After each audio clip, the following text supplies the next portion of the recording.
The rest of the story. Eva was an all-American girl, trapped overseas, ensnared in the web of war. No, she could not obtain a passport. No, she could not go home, and with each passing day her options narrowed to a fearful few and finally to two. This is the rest of the story. Eva was one Yankee Doodle dandy, actually born on the 4th of July. Hers was a happy childhood in hometown Los Angeles. Piano lessons, Girl Scouts, a wild crush on movie star Jimmy Stewart, a burgeoning interest in zoology, which was to become her major at UCLA, extroverted, boundlessly energetic, gifted with an outrageous sense of humor. Eva was a popular girl on campus. She loved watching football and playing tennis. A registered Republican, an unabashed patriot, she railed against so-called conscientious objectors, declaring that if she could, she would gladly fight and die for her country. After her bachelor's degree, Eva prepared for graduate work.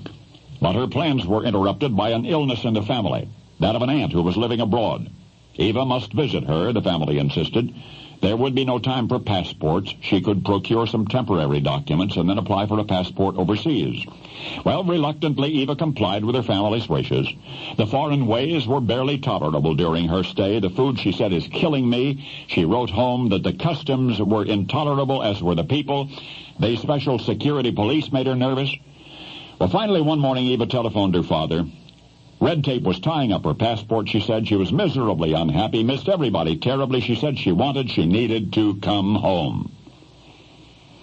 Her father promised to scissor as much red tape as he could, stateside. Eva was somewhat relieved. But then the horror happened. The country which Eva was visiting was suddenly at war with the United States. At first, because she understood so little of the native language, she didn't even fully grasp what was going on. But the word war she knew. And with the awful realization came surging panic. Return home was now out of the question. The special security police tried to intimidate Eva into relinquishing her American citizenship. The girl refused.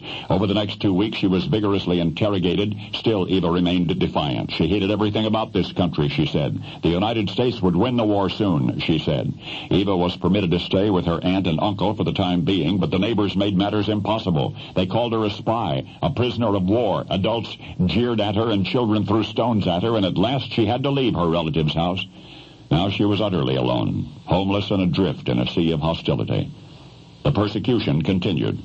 The physical illness grew worse. One way or another, Eva must find a job.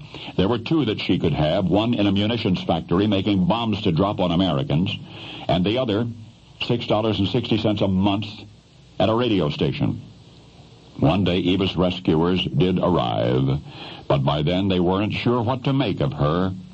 You see, for all through the Pacific episode of World War II, American servicemen had been perplexed, aggravated, haunted by a voice without a face, by a daily radio broadcast of Japanese propaganda, a broadcast hosted by a young woman speaking fluent United States of American. To the Allies, she was Eva Toguri, worldwidely known as Tokyo Rose. Sounded like the enemy. Well, in a sense, that was so. Only now you know the rest of the story.